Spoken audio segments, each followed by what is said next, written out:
Muy buenas noches para todos, sean bienvenidos. Tenemos hoy un invitado de lujo, exdirector de la ONU, políglota, internacionalista, y bueno, es una figura que realmente creo que todos conocen y que ha estado dando muy fuerte esta batalla cultural, política, ha estado advirtiendo, informándonos, llevando un mensaje de conciencia sobre todo el panorama actual.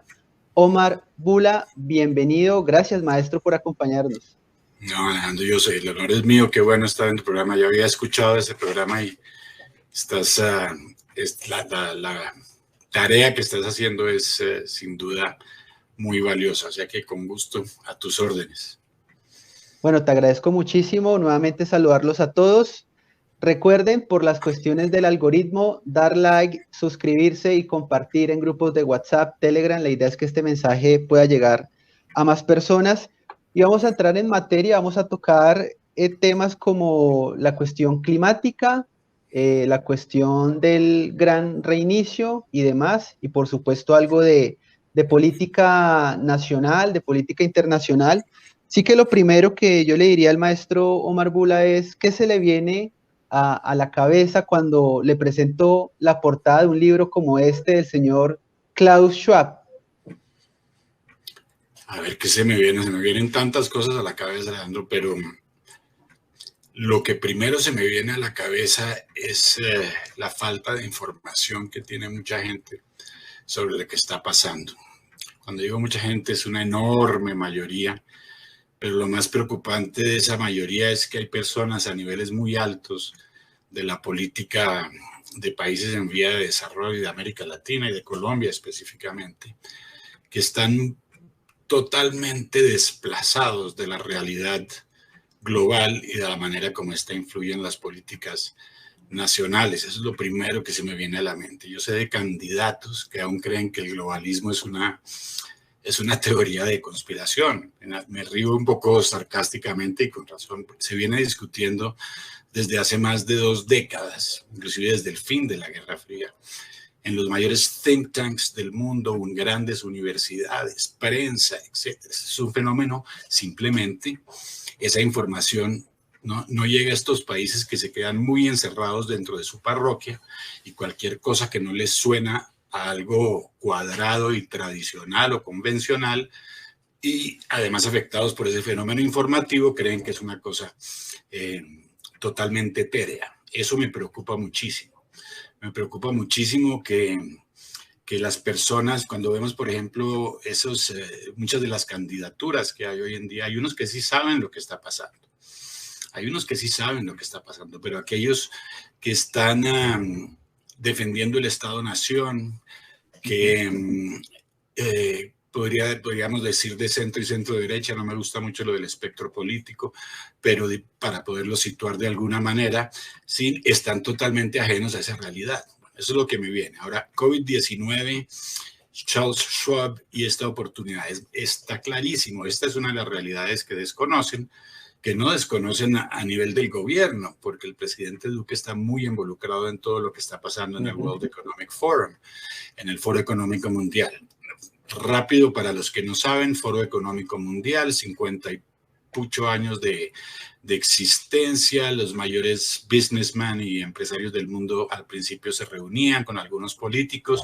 Esto fue creciendo, creciendo. Hoy en día se reúnen todos los políticos, los más importantes del mundo, desde Xi Jinping hasta Biden, hasta Macron, hasta Merkel, ¿no es cierto? Y nuestros presidentes se encuentran con el sector privado internacional. El sector privado internacional es hoy muy poderoso, más poderoso que muchos países, y se está cocinando mucho de nuestro futuro, y hay pruebas de eso fehacientes, claras, realmente ya no en Nueva York, en la sede de las Naciones Unidas, sino en Davos, ¿no es cierto?, en el Foro Económico Mundial.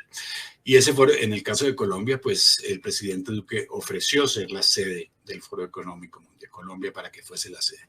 Entonces, que estamos involucrados. Y si uno escucha el discurso del 20 de julio del presidente Duque y sabe que esto está ocurriendo, se da cuenta que está lleno de alusiones a todo este plan que llaman el gran reseteo.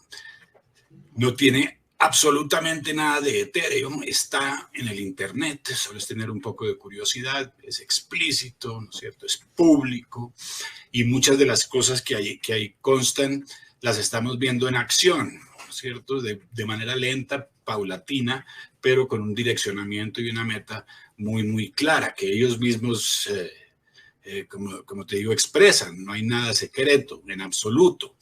Lo único que sí hay es, como repito yo, ese parroquialismo, en el cual, por ejemplo, si se trata de globalismo y nacionalismo, si hay un país que está siendo afectado por el globalismo es Colombia, ¿no es cierto? Otros también, Chile también. Ya cuando podemos entrar en ese debate, hay otras fuerzas, esto es una cebolla, ¿no es cierto? Está también la izquierda, Foro de Sao Paulo, etcétera, pero ellos están aliados básicamente con el globalismo. O sea que América Latina está en una situación muy, muy frágil, con democracias bastante desestructuradas en las últimas décadas, en las últimas 2 décadas sobre todo, y muy prey, como se dice, presa fácil. Es una presa fácil, América Latina. Es una presa inclusive a veces irónicamente le digo, sí, más fácil que muchos países africanos, que tienen más identidad nacional, más tradición. Yo viví en el África mucho tiempo y vemos, como por ejemplo en el ámbito de todo lo de la pandemia, algunos países africanos se rebelan contra agencias de las Naciones Unidas. Aquí no, aquí las Naciones Unidas es básicamente el Vaticano.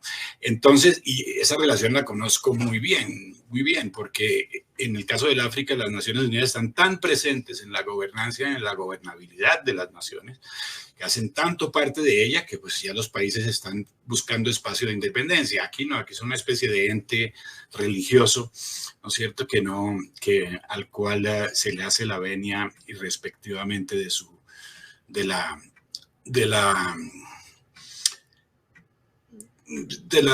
realidad de su información, sobre todo en el caso de la pandemia, repito, con el COVID, y sabiendo que hay influencias grandes de este sector privado internacional en las empresas, en los organismos multilaterales, etc. El COVID, el hecho es que ese Foro Económico Mundial y ese libro en particular debería abrir los ojos de muchos, porque ellos, y lo dijeron varios, no solamente Charles Schwab, el hecho de que era una oportunidad única para resetear el mundo. Eso es un quote, eso es una cita muy clara, y que implica después todo lo que tiene que ver con su cuarta revolución industrial, su transhumanismo, etc. Es un plan, para tratar de sintetizar, es un plan de los más poderosos con la anuencia de los gobiernos para cambiar el modo en que vivimos de manera bastante radical. Hoy mencionaba que afortunadamente ese plan también tiene muchos obstáculos, ¿no es cierto? La realidad es muy diferente a esos planes. Hay resistencia, ¿no es cierto? La burocracia de los países tal vez no les va a permitir hacer todo lo que quieren hacer tan rápido. Hay una cadencia y estamos básicamente en una especie de guerra entre los unos y los otros. Mientras que ellos tratan de implementar lo suyo, pues hay otro lado que está tratando de resistirse. Fíjate cómo, además de lo que mencionas, que es una cita muy famosa del libro, ellos dicen y le suman a esto: no es nada lo que estamos viviendo comparado con lo que puede ser la posible crisis o catástrofe climática, ¿no? Y no es extraño que cuando bajan el nivel a este tema, ya le comienzan a encender el nivel al otro, ¿no? Ya tanto que uno lo llama ya la calentología, el alarmismo climático, el catastrofismo climático. Y efectivamente, esa cita que acabas de mencionar del libro coincide con el libro de Bill Gates, Cómo evitar un desastre climático, porque él también al inicio del libro dice, eso que estamos viviendo no es nada, repite casi lo mismo de Klaus Schwab, comparado y en relación a la cuestión climática. Y efectivamente en este libro se nos va a hablar de cómo reiniciar al ser humano en diferentes ámbitos, ¿no? En su propia humanidad, en lo que significa ser un ser humano, y también resetearlo en muchos otros ámbitos, en el empresarial, en el familiar, etcétera. Y bueno, efectivamente, además tú me has dicho que estás dando clases del tema climático y obviamente uno no pasa de ser percibido, ¿no? Este gurú del clima, también de los virus, porque él sabe de todo, ¿no?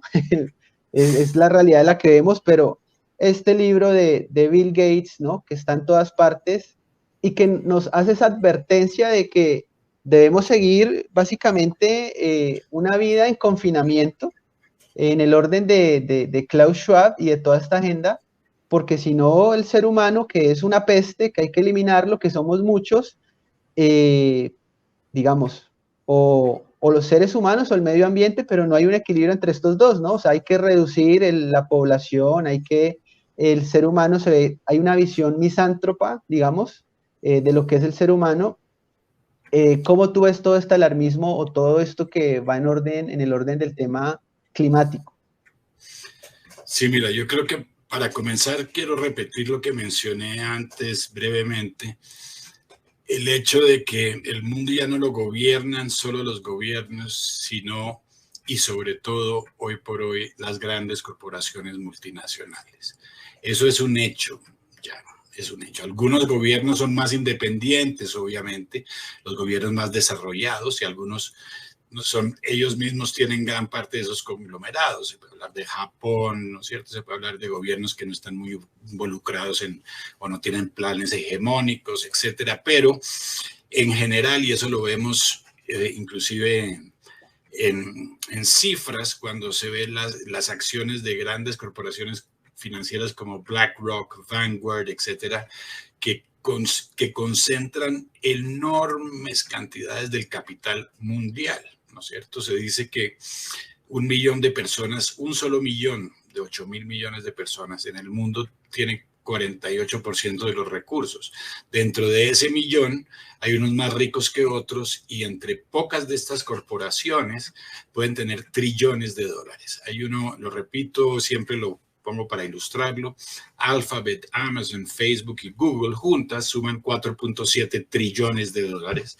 Esto es 2 veces el PIB del Brasil. Entonces son estados, pero estados además que llegan mucho más allá que los estados-nación, porque tienen esa capilaridad de llegar a los teléfonos de todo el mundo, a la información, y tienen además, son también los dueños del monopolio de medios de información. Esto es muy importante como filtro inicial antes de hablar. Entonces, para hablar del clima, como para hablar de cualquier otro tema grande de geopolítica, hay que tener en cuenta que detrás de todo fenómeno geopolítico hay 2 factores que hacen parte de la propia existencia de la humanidad: el poder, ¿no es cierto?, y la geopolítica económica. Esto es de suprema importancia. No se puede negar que hay intereses detrás de cualquier iniciativa. Por ejemplo, en el ámbito de los combustibles fósiles, es normal que las petroleras defiendan los combustibles fósiles y que las compañías verdes defiendan los verdes. Cada uno defiende sus intereses. Por lo menos eso tenerlo claro desde un principio. Ahora, a mí me parece que que el fenómeno mediático que sesga tanto la información que le llega a la gente, priva a esa misma gente de el otro lado de la moneda, ¿no es cierto? A través de la censura, no quieren que ninguna persona que se oponga al tema, muy parecido a lo de la pandemia y la vacunación, etcétera. Quien se opone lo censuran, ¿no? O simplemente no lo publican, y como tienen un monopolio del 90% de los medios, pues obviamente la probabilidad de que una persona del común vea la noticia alternativa es ínfima. Entonces, luchando contra ese monopolio informativo y para tratar de dar una idea más equilibrada del asunto, lo que yo siempre muestro es, primero que todo, los fundamentos científicos sin ser científico, ¿no es cierto? Pero consulto, ¿cierto? Como un mortal común, la ciencia de personas acreditadas, ¿no es cierto? Como lo pasa con la pandemia. Muchas personas altamente acreditadas simplemente no las publican porque no está de acuerdo con el discurso oficial. El caso del cambio climático es idéntico. Y ocultan unas cosas, muestran otras cosas, inflan otras cosas. Y en el ámbito de lo científico sí hay dos posiciones, mientras que se pueden ver, y sobre todo desde la última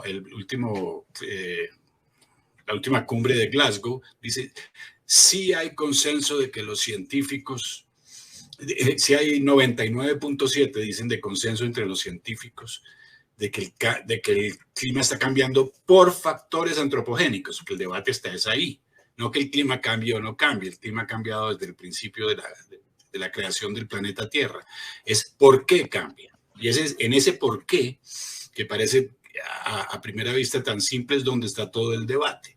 Si ese por qué es que la acción humana, si es antropogénico ese cambio, si es culpa de nosotros los seres humanos el que el clima esté cambiando, entonces se toman ciertas medidas. Si no es nuestra culpa, pues se toman otras. En el ámbito de lo científico hay posiciones totalmente opuestas. Y uno puede encontrar, si busca y se investiga, es que, por ejemplo, ese mismo 99.7% se ha demostrado que es un consenso artificial. Muchas de las personas que no están de acuerdo fueron mantenidas en las listas de los congresos y mostradas como si estuviesen de acuerdo con las conclusiones generales, para decir una de tantas cosas.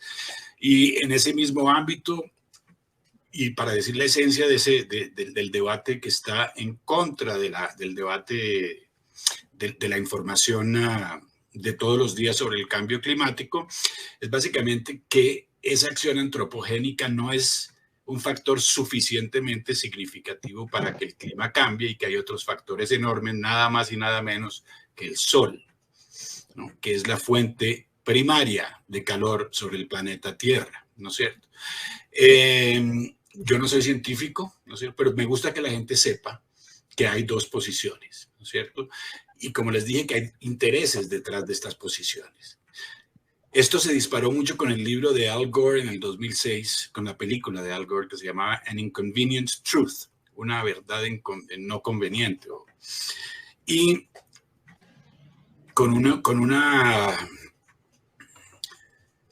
atmósfera de escándalo, ¿no es cierto? Porque se iba el Mount Fuji de Japón, ¿no es cierto? Se iba a derretir del todo para el 2015.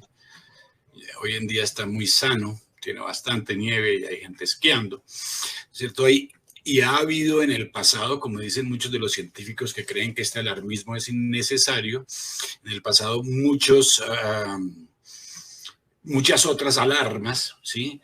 Que no han resultado en nada, ¿no es cierto? Además, inclusive hay desacuerdo en cuanto a los patrones del pasado del calentamiento del planeta. El hecho es que no hay un consenso, como muchos lo dicen, y es importante que la gente... Ahora, hay que separar de manera muy clara, muy clara, la ecología y cuidar la tierra del calentamiento global. Okay. Antes de que empezaran con toda esta cosa, yo siempre he sido una persona de bosques, de naturaleza, pues me encanta y estoy metido y obviamente todos tenemos deberes para con nuestro planeta que son elementales, vienen del sentido común, ¿no es cierto? En términos de reciclaje, desecho, y si podemos efectivamente, cuando vemos las cosas de los plásticos que a mí se me hacen espantosas, sí, pero ¿cómo uno no hace algo sobre eso? Porque hay una incidencia real, ¿no? De facto, ¿no es cierto? Que estamos viendo, entre eso, ¿no es cierto? Y tener una posición en pro del medio ambiente y estar de acuerdo con una serie de premisas que salen, por ejemplo, del Acuerdo de París, ¿no es cierto? Que es el que dice que hay que rebajar el calentamiento global a 1.5 grados de temperatura y si no se puede disparar hasta 4.6, y etcétera, etcétera. Esto implica, ¿sí? Estas diferencias y que sea el ser humano el que es el centro de atención, el culpable de todo lo que está pasando. Esto implica cambios enormes en el andamiaje industrial global, en términos de combustibles, y ahora fíjense, Rusia hace 5 días en el Consejo de Seguridad se negó, puso el veto Dijo, no, esto no es un problema de seguridad mundial. Esto es un problema, pero no de seguridad mundial, porque lo querían básicamente considerar prácticamente como la seguridad bélica, ¿no? En el sentido de que el cambio climático, ¿no es cierto?, era una amenaza a la seguridad del planeta, prácticamente inmediata y a la par con las armas nucleares. Casi. El propio representante ruso dijo, mire, esto es inaceptable, esas fueron las palabras de él, esto es totalmente ilógico. Rusia sabe muy bien, y eso hay que ponerlo en otro contexto, sabe muy bien cuáles son los planes del globalismo. Sí. Putin está siendo atacado por el globalismo a través de Ucrania. Putin sigue siendo poderoso por su material bélico disuasivo que heredó desde la Guerra Fría y tiene influencia en la región, o sea que eso está muy caliente en este momento. El hecho es que dos cosas han pasado. Y después te menciono otra cosa súper importante, qué pena el monólogo. No. Estamos aprendiendo.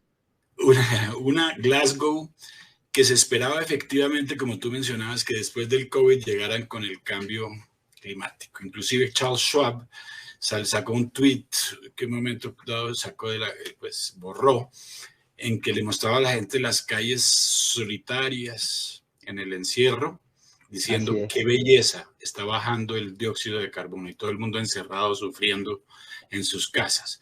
Entonces había pues obviamente algún temor de que llegaran y dijeran, bueno, este clima nos va a matar mañana, como dice Greta, y va a tocar encerrarnos para que el planeta no se acabe dentro de 10 años.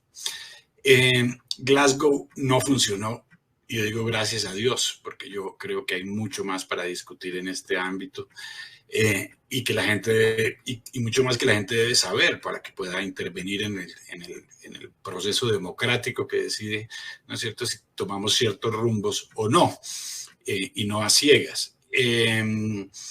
Glasgow no funcionó, primero que todo la China no fue. La China es la primera, ¿no es cierto?, el país que más gases de invernadero produce en el mundo, después viene Estados Unidos, después viene la India, tampoco firmó. ¿No es cierto? La India no es parte del Consejo, no tiene poder de veto como la Rusia, pero tampoco, y es uno de los argumentos que surge ahí, es el de muchos otros países que tienen petróleo, que tienen carbón, que tienen gas natural, es, bueno, ustedes se industrializaron en el norte a punta de petróleo, dejaron este mundo sucio a morir y ahora nos dicen a nosotros que tenemos que dejar de producir petróleo, dejar de utilizar gas natural y dejar de, ¿no? Mientras que hay tecnologías, por ejemplo, de carbón limpio que se están sacando, ¿no es cierto? Hay esfuerzos y también, y lo que te voy a contar después es más grave, se me hace muy... Pero el hecho es que dicen, y la India sobre todo, Narendra Modi es el que he dicho varias veces, ¿cómo así? Entonces ustedes se industrializan a punta de combustibles fósiles, ¿no es cierto? Y ahora quieren que nosotros nos volvamos verdes. Y entonces, ¿dónde está la plata? Y cuando llegan a la plata es cuando se dañan las conversaciones, en Glasgow, porque ahí no está la plata. Eran 100.000 millones de dólares en principio desde el Acuerdo de París, no llegaron ni a los 40 y pico. Entonces, y esa dinámica muy incómoda en esos acuerdos de norte-sur, ¿no es cierto? Ustedes los que, ¿no? En vez de decir que somos, en vez de darnos un premio por no ser tan por no contribuir tanto a los gases de efecto invernadero, nos regañan, ¿no es cierto? Y nos dicen, no, vamos a darle la plata a ustedes, pero tienen que implementar sus NDC, eso tiene una cantidad de jerga ahí propia. El hecho es que Glasgow no funcionó, la reunión del Consejo de Seguridad tampoco funcionó, esa agenda climática, y por eso te mencionaba al principio, hay muchas barreras para esta gente, inesperadas, ¿no es cierto? Inesperadas que tienen que ver ya con la geopolítica más clásica, el poder de las naciones, como el de Rusia, etcétera. China no le interesa porque China tiene una base industrial totalmente basada en combustibles fósiles, ¿no es cierto? Ha crecido, su crecimiento de las últimas 2 décadas proviene de ahí, de la utilización de combustibles fósiles, y no piensa parar, ¿no es cierto? Ni nadie puede realmente verificar todos esos acuerdos que dice haber firmado. Y porque obviamente siempre muestran los países potenciando la energía verde, pero no muestran el otro lado de la moneda. Y eso es lo último que te quería decir. Uno puede hablar del clima muchísimo, pero... No. ¿Puedo? Dime. Sí, sigue. Lo último que yo creo que es clave es el mito de las energías verdes. No en el sentido de que las energías verdes sean dañinas, para nada. En sí, hablamos generalmente de energía eólica, geotérmica y solar. Son las tres grandes categorías.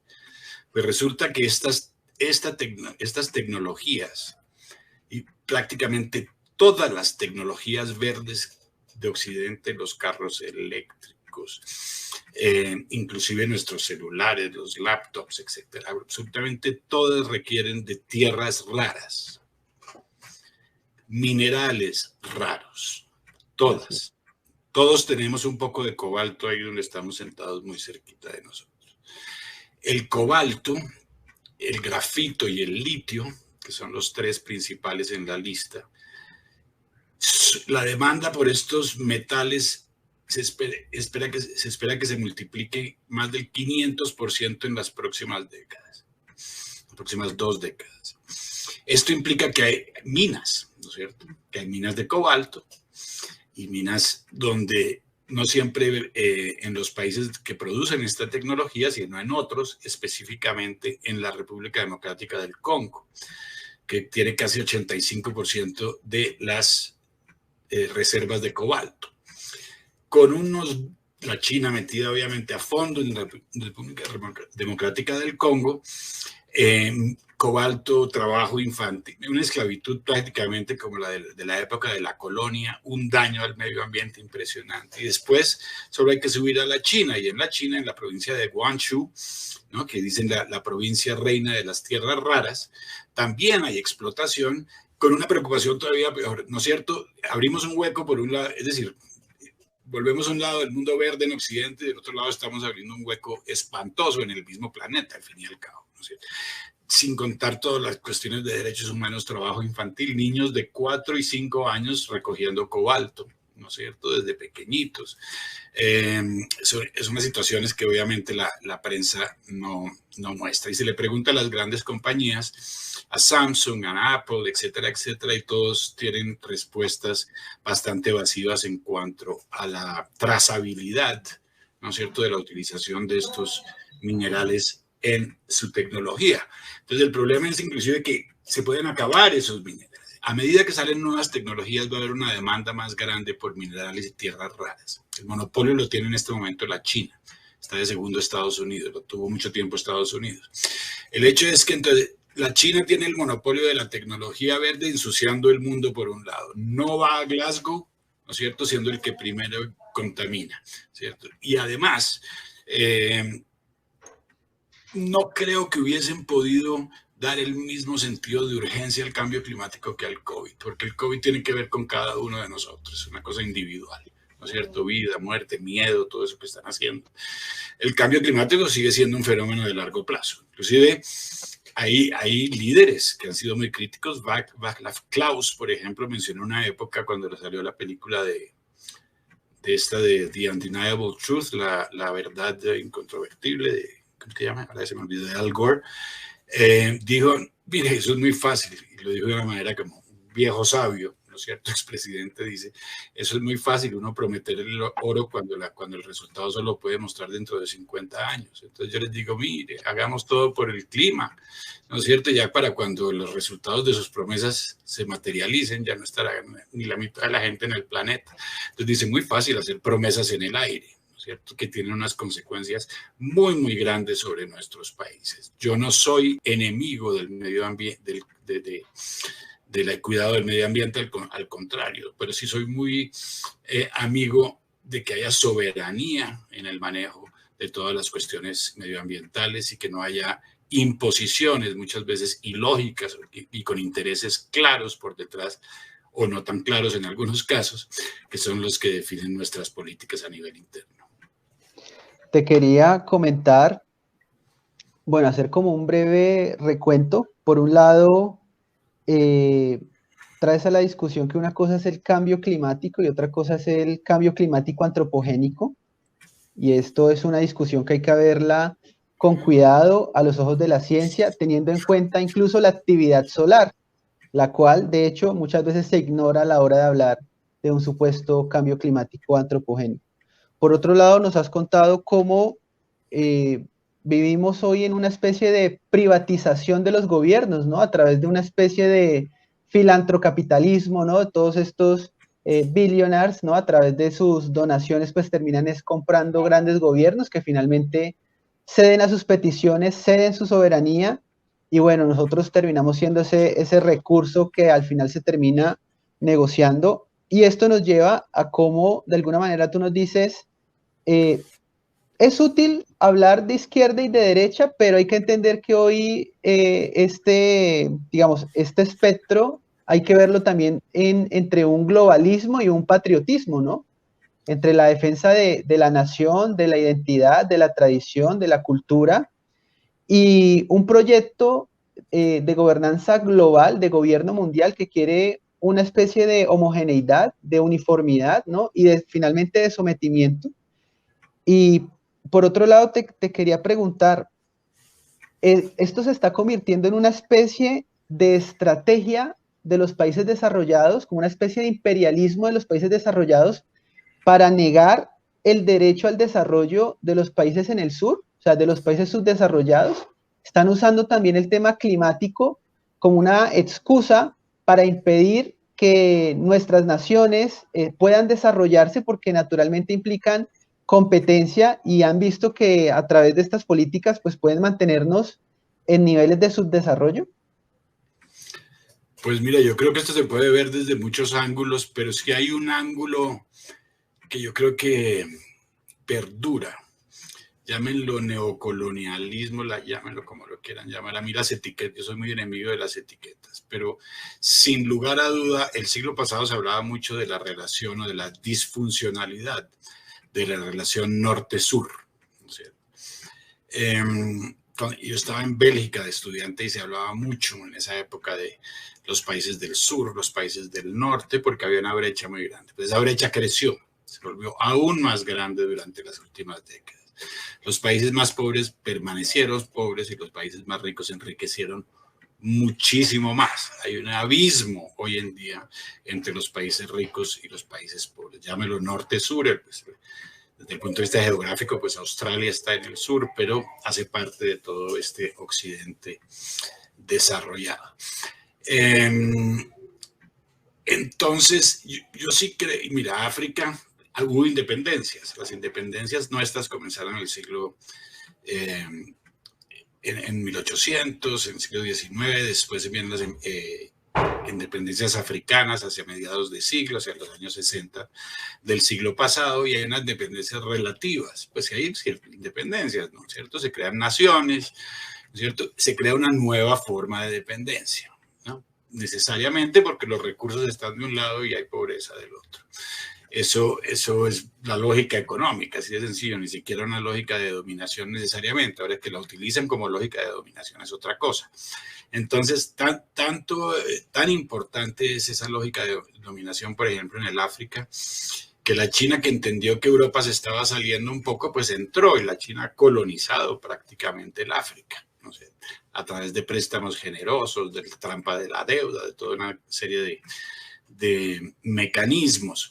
Entonces todavía hay procesos de colonización, todavía hay procesos clásicos de hegemonía y de expansionismo territorial, inclusive, ¿cierto? Ese expansionismo territorial ahora tiene otra capa, que es el expansionismo en el territorio virtual, ¿cierto? Pero el expansionismo clásico, ¿sí?, topogeográfico, si lo quieres llamar así, ¿cierto?, se sigue dando. Así cogió Rusia Crimea, para darlos, ¿no es cierto? Así está en el juego hoy el futuro de Ucrania, su territorio, ¿no es cierto? Porque, y ahí sí está en juego también Taiwán, territorio, porque obviamente entre más se abarca, pues más poderosa es esa nación que tiene planes hegemónicos. Ahora, en el caso de América Latina, ahora, si lo vemos desde el punto de vista clásico, esa dependencia continuó a través de los organismos financieros occidentales, Banco Mundial, Fondo Monetario Internacional, todas las instituciones de Bretton Woods que mantuvieron a Occidente más o menos bien en las décadas pasadas. Eso ha cambiado mucho en los últimos 10, 15 años.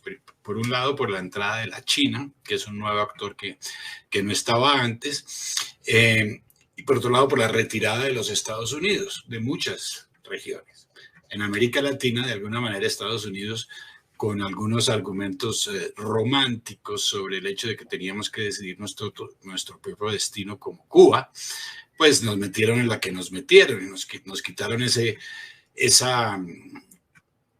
paraguas de protección. No que uno, no se trata de ser pro gringo o no pro gringo, ¿no? Es que el paraguas que teníamos en ese momento era o ese paraguas o el de la Unión Soviética, hay que escoger, ¿no es cierto? Entonces, en el momento en que se acaba la Guerra Fría, se derrumba todo eso y esas nuevas fuerzas se van conformando y la China empieza a ganar muchísimo más territorio, otros países se vuelven potencias multipolares como Rusia, la India, Brasil, etcétera, etcétera. Y en este revuelto surge globalismo y nacionalismo, que efectivamente, ¿sí?, constituye una capa nueva a través de la cual, sin lugar a duda, los que están decidiendo la parada son los países más desarrollados y del norte, de donde vienen las empresas más grandes del mundo también, ¿no es cierto? Es que son de ahí, son de ellos también esas empresas, en conjunto con la China, porque se encuentran en el Foro Económico Mundial. Xi Jinping fue el invitado de honor del foro en el 2021, ¿sí? Y básicamente lo que hacen es redefinir el mapa de muchas maneras. Los globalistas quieren redefinir el mapa, además sin fronteras, ¿no es cierto?, con fronteras abiertas. O sea, lo que acabaría toda una serie de... con la arquitectura que tenemos desde hace ya 300 años en términos de Estado-nación, fronteras, soberanía, etcétera, etcétera. Ahora, ese mariage, como se dice, ese matrimonio con la China en el Foro Económico Mundial sí preocupa, porque sabemos las intenciones de los unos en el Foro Económico Mundial, el reseteo, etcétera, y sabemos que el propio Foro Económico Mundial alaba el sistema chino de vigilancia ciudadana, ¿cierto? Pero directamente, el propio Charles Schwab lo pone como ejemplo de lo que llama el foro del stakeholder economy, la economía de las partes, que es básicamente un socialismo disfrazado basado en tecnología. Perdón, tanta cosa. Pero... No, sí, el capitalismo de partes interesadas, que no es más que el dominio de los seres humanos bajo los grandes gobiernos y las grandes empresas. O sea, es una fusión de ambas y esto termina siendo una especie de socialismo también, en la medida en que el socialismo quiere abolir la propiedad privada, y uno ve que precisamente la Agenda 2030 nos dice, no, vamos a estar en una economía de servicios, no tendrás nada y serás feliz, y bueno, va en ese orden, ¿no? Incluso autores hoy manifiestan que el hombre del futuro no tendrá propiedad, incluso porque no va a querer propiedad, no la va a necesitar. Él va a vivir en el metaverso y tendrá una renta básica universal y estará todo el día conectado y se acabó. Y estas son algunas de las distopías que ya vemos en marcha. Quisiera pasar también al tema de Putin, porque tú lo mencionaste. Recientemente, esto yo creo que ya hace un mes, él participó en el foro de Valdai y allí hizo una intervención famosísima, una intervención patriota, porque es más, él dijo cuál era la ideología de él y la Rusia de él, y él lo llamó el conservadurismo saludable. Y ese conservadurismo saludable, como lo mencionaba, pues defendía la tradición, la cultura, la identidad, y reconocía la importancia de los mercados, pero una cosa eran los mercados y la globalización, pero otra cosa es el globalismo, y Rusia y los países de Europa del Este en general, que pudieras hablarnos de los países de Europa del Este, que ya sufrieron ese intento de socialismo y de gobierno total, han visto en la Unión Europea, en la OMS, en la ONU, en el Foro Económico Mundial, intentos de un gobierno mundial e intentos de una tiranía que, como tú lo mencionas también, quieren imitar el modelo de control despótico digital chino, ¿no? Una biopolítica digital, y aplicarla al resto del mundo, y lo han estado logrando, ¿no? Entonces, ¿cuál es el papel que juegan los países de Europa del Este, efectivamente liderados por Rusia y por Putin, que sin duda es un patriota? Papel importantísimo en el contrapeso de todo esto, es decir, el peso que tienen. Primero que todo, Rusia es pesada per se, ¿no es cierto? Repito, tiene armas nucleares abastanza, como dicen los italianos, muchísimas armas nucleares, más de las que necesita, ¿no es cierto? Y que son disuasivas por naturaleza. Putin sabe muy bien cuáles son las intenciones del globalismo y lo sabe muy bien, además, como mencioné, por lo de Ucrania, esa revolución naranja de Ucrania y todo lo que ha pasado en Ucrania es una intervención directa de George Soros, ¿no es cierto?, en Ucrania. La cara más visible del globalismo, por lo menos, para que no salgan siempre que dicen, sí, hay otros detrás, sí, puede que, pero en todo caso esta es la cara más visible.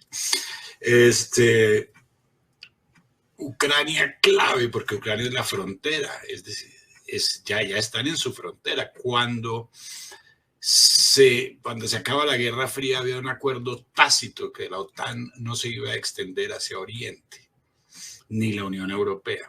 Eso no pasó, ¿no es cierto? Ya la OTAN y la Unión Europea llegaron prácticamente hasta la frontera Rusia y el tampón que queda ahí de por medio es Ucrania y era Crimea, que ya lo ocuparon.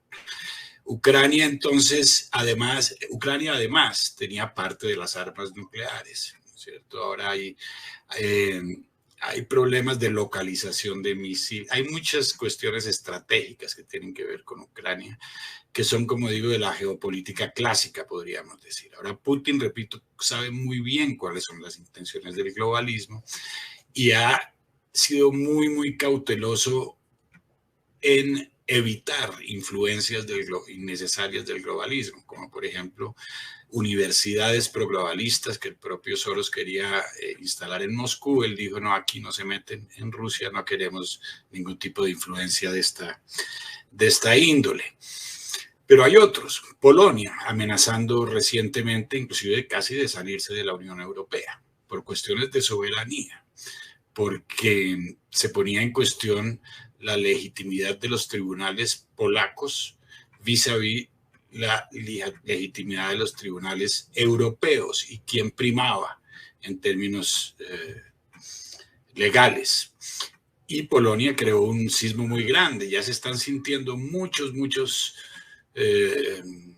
síntomas, ¿no es cierto?, de fragmentación, sobre todo porque las políticas que vienen de Bruselas están claramente teñidas de globalismo. Es el mismo caso de Hungría, es el mismo caso de Eslovenia, es el mismo caso de, como tú dices, la mayoría de estos países vivieron hasta hace poco, perdieron su independencia. ¿Y de qué manera la perdieron, Flor? Y vivieron bajo la Unión Soviética el peor momento de sus vidas. El comunismo, sin duda alguna, ha sido la tumba de cualquier país que lo ha puesto en práctica. Entonces ya pasaron por esa tumba, tuvieron la suerte de salir como el fénix de las cenizas, ¿no es cierto? Y ahora tienen democracias como la polaca, como la checa, son democracias nuevas, pero bastante aceptables comparado a lo del pasado. En todo caso, no quieren perder eso otra vez. Y estas influencias del globalismo, sin lugar a dudas, lo que hacen, y lo vemos, por ejemplo, en el caso de Hungría, no hacen más que, y la prensa, los medios, el monopolio mediático, atacar a Víctor Orbán, el primer ministro. Mira cómo sacaron a Sebastian Kurz de Austria, ¿no es cierto? Sacan a Sebastian Kurz en Austria y a las 2 semanas hay todas estas medidas totalmente totalitarias con el COVID, ¿no es cierto? Él se hubiera opuesto, eso es segurísimo, ¿no es cierto? Lo mismo pasa en Estados Unidos. Sacaron a Trump, ahora ya tienen carte blanche, ¿no es cierto? Un cheque en blanco para hacer lo que se les viene en gana. Entonces, yo sí creo que estos países son claves. Yo creo que Rusia, independientemente de que uno le guste o no Putin, si uno lo que está defendiendo es una causa, yo en este momento creo que es uno de los pilares más importantes de contrapeso y que contrarrestan el globalismo. Hay otros. Japón está, por ejemplo, ya posicionándose para defender a Taiwán, ¿no es cierto? Y Japón es la nación japonesa. A Japón no me lo multiculturalizan así de un día para otro. Ni a la India tampoco, ni a Asia es otro cuento. Asia es otro cuento muy diferente. Nosotros aquí, que somos todos homogéneos y todos como parecidos, entonces todo el mundo grita para un lado y todo el mundo va para el lado.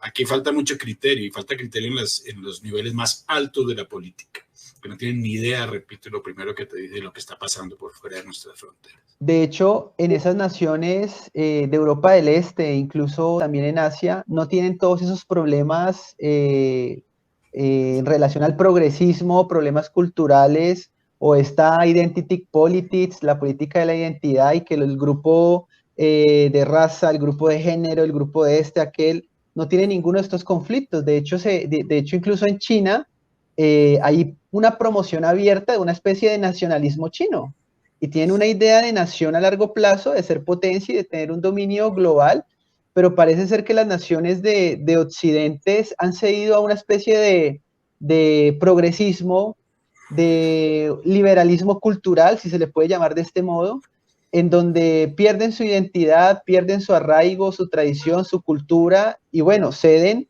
a estos órdenes globales que lo que hacen es dominar y crear una uniformidad, ¿no? Creo que y es curioso porque parece que Putin se defiende de esta forma, siendo conservador en su país, tradicionalista, respetando su nación, pero él promueve la agenda progre en Occidente. O sea, es como si él entendiera que este Occidente globalista, y eso es muy interesante Sí. verlo en su intervención en el foro de Valdai, promueve progresismo en Occidente porque debilita a la nación, la fragmenta, y por otro lado él dice, no, acá defendemos el conservadurismo saludable, que es el nombre que le dio a la ideología de Rusia.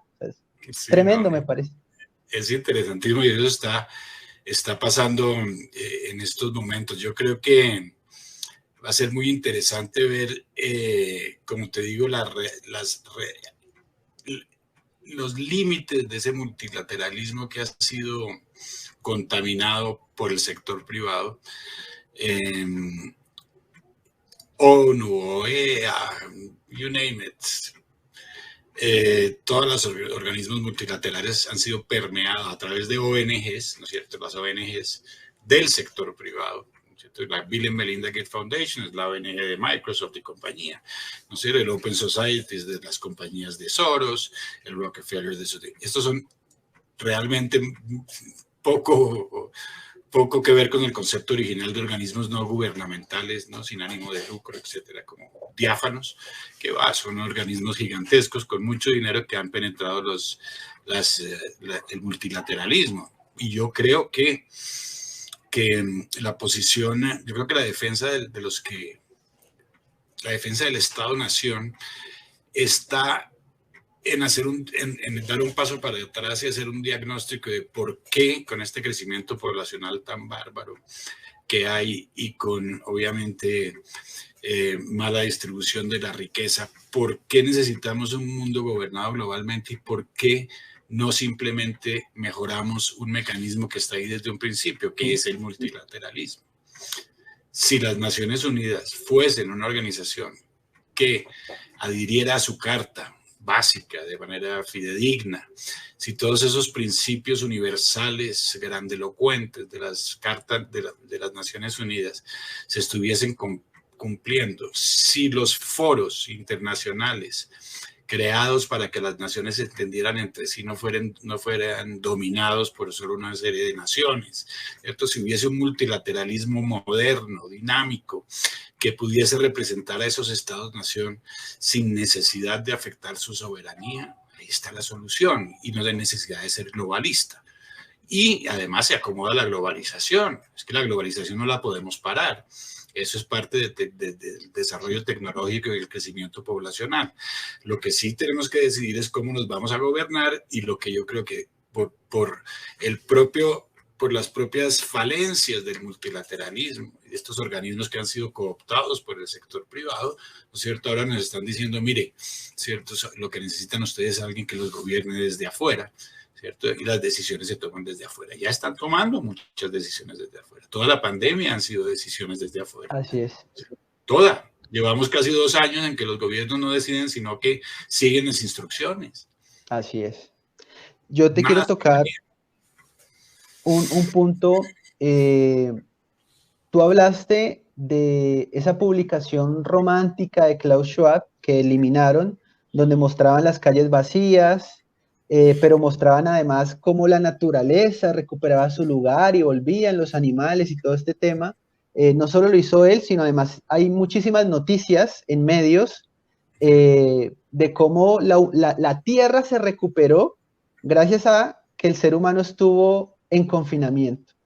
Cuando observé estas noticias y veo el libro de Schwab y veo el libro de Bill Gates, a mí se me ocurrió que posiblemente en el futuro, y esto es ya una realidad incluso en la India, podemos estar ya bajo una especie de confinamientos climáticos, cuarentenas climáticas. En la India, en Nueva Delhi, ya se envió a su población, la Corte Suprema, a confinamiento por la contaminación del aire, que efectivamente cuando tú ves las imágenes sí es una realidad.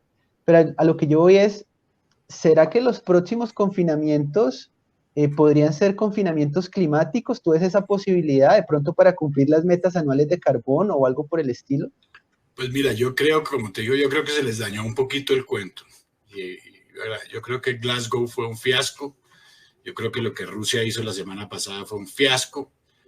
O sea que se les dañó un poco el cuento. Además que te digo, yo no creo que tenga ese mismo poder de amenaza que tiene la pandemia, de instigar miedo porque el planeta se va a acabar. Ese apocalipsis no cala tanto en la psiquis de cada quien como puede calar una pandemia que le afecta a la persona directamente. O sea que ahora hay confinamientos en varias ciudades chinas desde hace mucho tiempo, antes de hablar de cambio climático. Ellos tienen una contaminación impresionante y la contaminación es un problema espantoso, ¿no es cierto? Imagínate, es decir, hay que separar los debates. Una cosa es la utilización de combustibles fósiles o no. Otra cosa es cómo se utilizan los combustibles fósiles, qué tipo de tecnología puede estar de por medio para evitar que se llegue a esos niveles de comunicación. Ahí entra el urbanismo, ahí entra la planificación, ahí entran toda una serie de disciplinas que pueden efectivamente disipar si se trata de defender al ser humano en las ciudades, ¿no es cierto? Este tipo de contaminaciones. Es que las cosas son muy cuadradas, por eso la presentación. Ahora, yo creo que en ese sentido, si hay una amenaza real, la contaminación en una ciudad y hay que encerrarse, pues yo creo que yo mismo lo haría también. Ahora, ese no es el caso del mundo entero. Estos son las grandes ciudades que están súper contaminadas. ¿No? México, DF, yo vivía en el Cairo. Me levantaba por las mañanas y no se veía el Cairo como hasta las 10 de la mañana. Y eso es grave, eso es grave. Igualmente grave son las botellas de plástico, igualmente grave es que nadie está contradiciendo el hecho de que este planeta hay que cuidarlo y con todo el corazón del mundo, ¿no es cierto? Ahora hay que tener una lógica clara.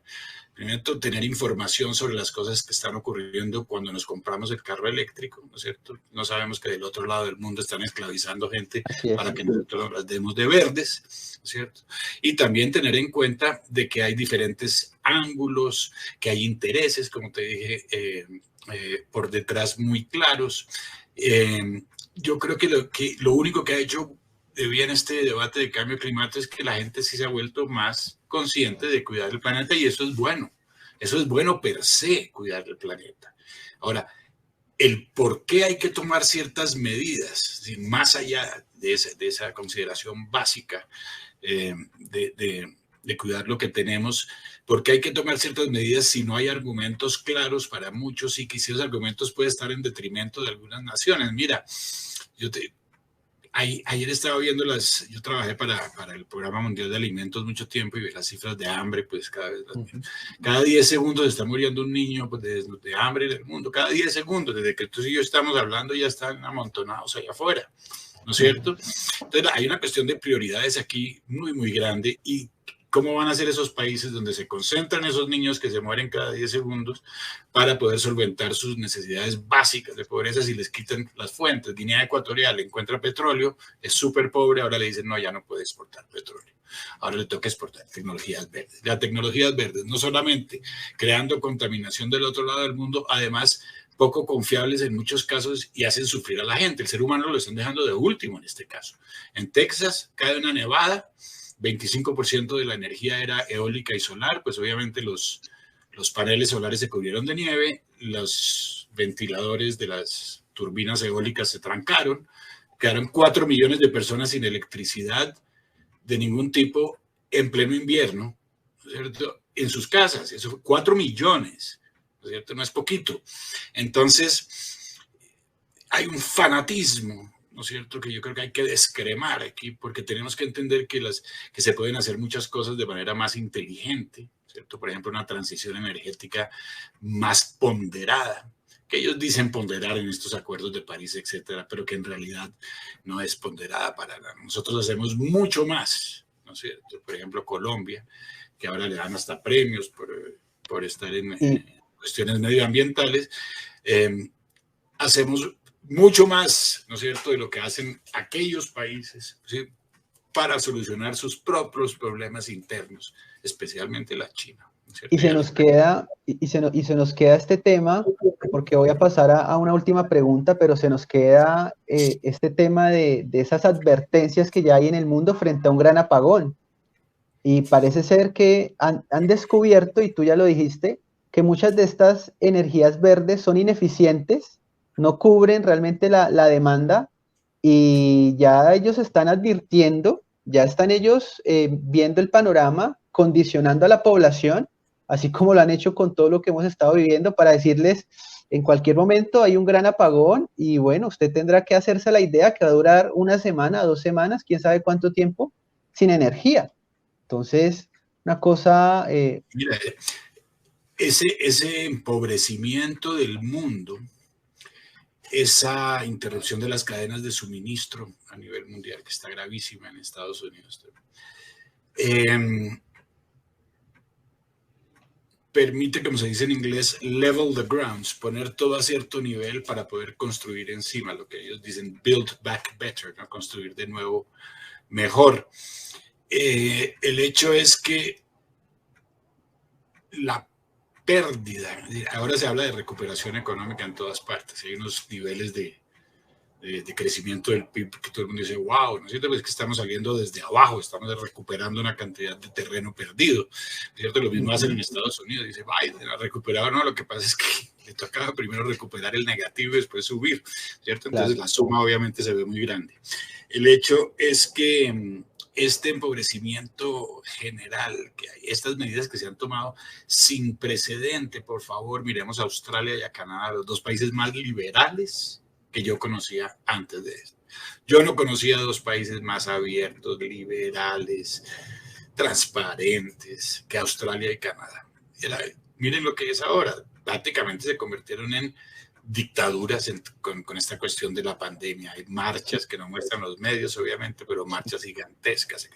El mundo está reaccionando poco a poco y yo creo que, para responder tu pregunta, yo creo que nada es imposible. Nada es imposible, porque ellos sí tienen de facto, de manera conjunta, un botón, ¿no es cierto? Tú puedes apagar muchos botones a la fuente, como un botoncito pequeño es quitarle la cuenta al presidente de los Estados Unidos en Twitter, ¿cierto? Hay botones, sí, y hay botones más significativos todavía que ya es significativo. Hasta ahí el presidente de los Estados Unidos es la persona más poderosa del mundo y llega un tipo de una compañía privada y dice, no, usted no habla. Ahí tienen un ejemplo del poder de estas corporaciones. Más claro no puede estar. El último punto, ya para dejarte en tus labores, porque igual estás dedicado plenamente a la difusión de las ideas, es, bueno, inevitablemente tengo que aprovechar, además, uno de los internacionalistas más importantes del mundo y colombiano, para que puedas hablarnos cómo ves el panorama político en Colombia, cómo ves el 2022, cómo ves estas coaliciones, cómo ves que se va moviendo la política, ¿qué crees que será esto en el 2022? ¿Para dónde va Colombia con todo este panorama electoral tan complicado? Pongámoslo en dos niveles. Un nivel, el nivel totalmente nacional, en el ámbito totalmente nacional. Y aquel que está determinando mucho de lo que está pasando a nivel nacional, pero que viene de afuera. Yo veo que en Colombia uno de los laboratorios más grandes, justo con otros países, pero Colombia es tal vez de los principales del globalismo internacional. Somos una joya para el globalismo internacional. Primero que todo porque no estamos en el nivel de quiebra de Venezuela, somos un país grande, somos un país rico.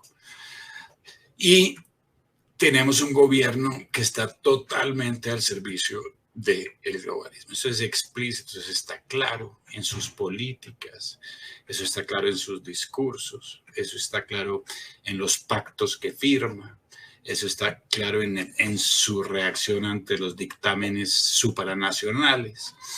Eso está muy, muy claro. Entonces yo creo que Colombia enfrenta en el ámbito de lo global ese problema. Ahora, a nivel nacional, hay una dinámica, como te digo, como ajena, como si eso no existiera. Esa dinámica pequeña, partidista, muy pequeña, muy pequeña. Obviamente, cuando se habla de lo popular, siempre ocurre en todos los países. Hay caudillismo, esto es normal, esto no es irregular, esto no tiene nada de raro, esto siempre va a existir. Lo que pasa es que hay factores adicionales, ¿sí? Que inclusive aquellos que están dirigiendo partidos políticos, unos están al tanto porque están siendo ayudados por dineros que vienen de afuera, ¿no es cierto?, por influencias externas. Otros no tienen ni idea, ¿no es cierto? Pero yo sé, y te repito, como te dije al principio, cuando yo hago mis presentaciones les pongo The Economist, the BBC, Harvard University, Georgetown, todos discutiendo el globalismo y el nacionalismo. Y aquí uno dice, no vaya a hablar del globalismo, esa vaina es una teoría de conspiración, pero give me a break. Pero ¿cuándo van pero a los niveles más altos? Pregúntale a los periodistas, que casi saben lo que está pasando, no tienen ni la más, iba a decir una mala palabra, idea, ¿no es cierto? Pero ni la más remota idea, ¿no es cierto?, de para quién trabajan realmente, ¿cierto? Y no se dan cuenta que el mundo ha cambiado tanto en los últimos 20 años y que la tecnología lo ha cambiado tanto y lo ha encogido tanto, ¿no es cierto?, que no hay prácticamente nada de lo nacional y de lo local que sea independiente de lo internacional, de lo que viene de afuera, prácticamente nada. Mira, un ejemplo que yo siempre pongo, cuando empieza ese proceso de paz aquí por ahí en el 2014, creo que fue 2013, después de que había empezado, estábamos hablando de la paz de Colombia con un grupo guerrillero que había nacido durante la Guerra Fría, las FARC, etcétera, y, ¿no? Izquierda, derecha, comunismo, capitalismo, supuestamente. Y en un momento dado sale el señor de la calle y dice, no se nace ni hombre ni mujer. Y yo dije, mierda, ahí sí me quedó difícil encontrar la relación con esto del marxismo, como el cuento. Pues ahí estaba desde un principio la agenda. Eso es parte de la agenda globalista, la agenda de género. Ahí ya es un indicador claro desde cuándo empiezan a penetrar en nuestra política esas ideas que son foráneas, porque no es por coincidencia que todos los países de la región empezaron a discutir la ideología de género al mismo tiempo, o será que nació así como por casualidad, alguien se despertó en cada país de un día para otro y dijo, esto es una buena idea. No, give me a break, ¿no es cierto? Hay que armar rompecabezas en este cuento. Y así muchas otras políticas. Pero entonces, para que tú me hablas de Colombia, entonces tenemos candidatos. Hay un grupo muy preocupante porque sí tiene un respaldo clarísimo del globalismo, el tal pacto histórico, es que son todos. Sí. Todos los que están parados en esa línea, ya no me acuerdo ni quién está ahí. Todos ellos han sido respaldados de una manera u otra por el Open Society Foundations, por Soros. O sea que Soros está representado ahí. Y Soros está representado en otros también, porque Soros le apuesta todas las cartas, ¿no es cierto? O los globalistas, sí. Que él no pierde, ¿no es cierto?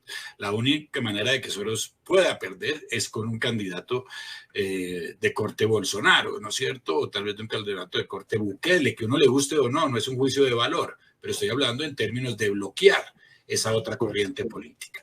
O sea que en el caso de Colombia muy poca gente sabe sobre el globalismo y yo no soy una persona de partidos, menos estos partidos de acá que realmente son bagazos ideológicos. Es una partidocracia muy barata, una democracia muy muy pequeña, muy pequeña, y más pequeña aún si sus líderes tampoco saben lo que está pasando. Entonces, ¿qué quieres que piense el común de la gente? Si ni siquiera, y la prensa, obviamente, una prensa totalmente cooptada a nivel global y que no llegan, y sus mensajes son editoriales, ¿no es cierto?, ya globales, pero la gente no, todo creen que es nuestro, nacional, que eso solo pasa en Colombia, etcétera, etcétera. Pues Colombia, esa es la verdadera amenaza del 2022. La verdadera amenaza es qué rumbo cogemos. Cogemos el rumbo de países como Polonia, como Hungría, como Eslovenia, como Rusia, como Brasil, y reconocemos que hay un enjeu, que hay una coyuntura nueva que nos determina poco, independientemente de nuestra posición en el espectro político de izquierda y derecha, el que nuestro país sea un país dependiente de otros o sea un país independiente, como lo ha sido hoy Guardias de Soberanía. Eso es lo que está en juego el año entrante. Que esto esté siendo representado por candidatos, no, y eso es lo que más me preocupa, que no hay nadie. No hay nadie que está representando esto en realidad, y los pocos que saben sobre esto no están surgiendo. Precisamente publicabas el 7 de noviembre en Twitter: mis esperanzas de cambio están depositadas en María Fernanda Cabal, y pusiste soy Cabal. Y recuerdo seguramente semanas después que publicaste diciendo como me quedé sin candidato o huérfano de candidato, y creo que muchos todavía estamos huérfanos de candidato a la presidencia. ¿Cómo la veías o cuál es, digamos, qué es esa afinidad que de pronto tienes con la actual senadora y que, bueno, espera repetir Senado por este partido que muchos sabemos que es un partido que pone a un Duque con tendencias globalistas, que tiene muchos congresistas afines al globalismo? Qué bueno que me hagas esa pregunta, me das la posibilidad de esclarecer cosas, porque la gente es muy simplista en sus análisis. Mi interés primordial, te lo acababa de describir, es que se mantenga en la agenda política ese problema global que los candidatos de hoy no reconocen. Si desaparece de la agenda política, pues seguimos luchando dentro de la parroquia y nos dejamos llevar por la corriente.